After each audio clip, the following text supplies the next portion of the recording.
Hi, and welcome back to another episode of UX Clicks. I'm Simon, this is Anastasia. We're both senior user experience design consultants living and working in London, and we are here to be your own private mentors and to help you guys on your journeys into the wonderful world of user experience design. Woohoo!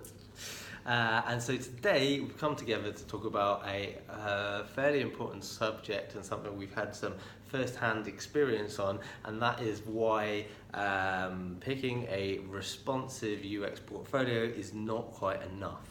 Yes, so that sounds kind of weird, but very often the portfolios that we review will have responsiveness built into the template.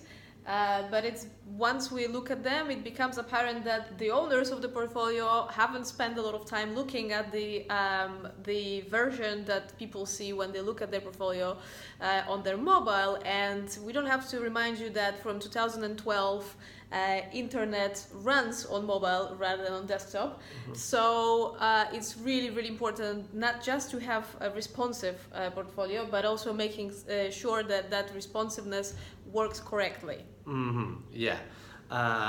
Whenever we're working on a new project or maybe putting together a site for somebody and we are tasked with using a template, a responsive template, maybe it's our own portfolios, we will always spend some considerable time testing many different responsive templates across like the basic mobile, tablet, desktop, and we're looking at all of the things, pages, case studies, the home page, what's happening with the navigation, it's something very worth spending some time doing before you make your choice and commit to buying a responsive portfolio. So what I would say, find 5 to 10 different templates that you like.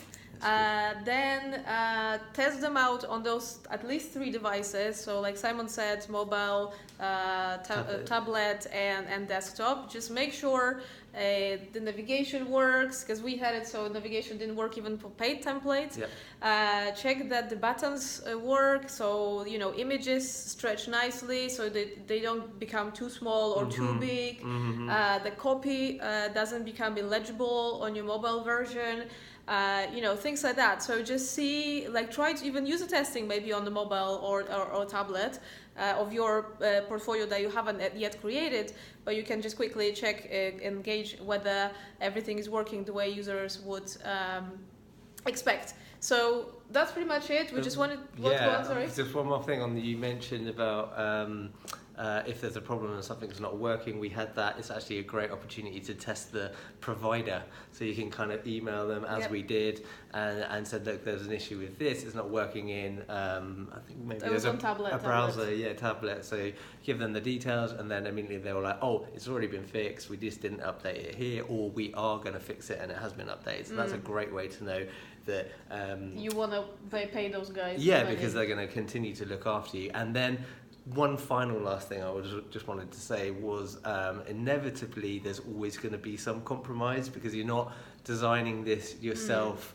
from scratch for your specific users with kind of blue skies and large budgets for development and continual testing and iteration.